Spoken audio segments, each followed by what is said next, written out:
একটা ছোট গ্রামে থাকতো রাহাত নামের এক ছেলে।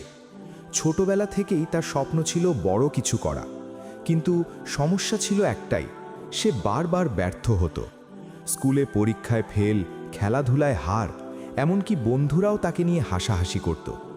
সবাই বলতো, তুই দিয়ে কিছু হবে না। একদিন খুব মন খারাপ করে রাহাত এক বৃদ্ধ লোকের কাছে গেল। সব শুনে বৃদ্ধ শুধু একটা কাজ করতে বললেন, ওই গাছটা দেখছো, প্রতিদিন গিয়ে পানি দাও। রাহাত অবাক হলেও কথা মতো প্রতিদিন গাছটাতে পানি দিতে লাগলো।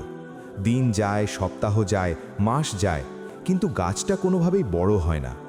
একদিন রাগ করে রাহাত বলল, এই গাছ তো বড়ই হচ্ছে না, আমি আর পানি দেব না। বৃদ্ধ হেসে বললেন, তুমি যা দেখছো না সেটা হচ্ছে এই গাছের শিকড় মাটির নিচে শক্ত হচ্ছে। একদিন হঠাৎ করেই এটা দ্রুত বড় হবে। রাহাত আবার নতুন করে শুরু করলো। কয়েক মাস পর সত্যিই গাছটা হঠাৎ করেই দ্রুত বড় হতে লাগলো।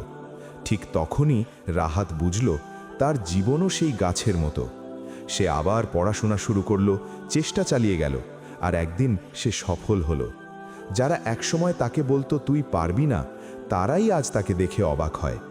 এখান থেকে আমাদের শিক্ষা হলো, কখনো কখনো আমরা ফলাফল দেখি না, কিন্তু ভিতরে ভিতরে আমরা শক্ত হচ্ছি। তাই ব্যর্থতা মানেই শেষ না, এটা সফলতার প্রস্তুতি।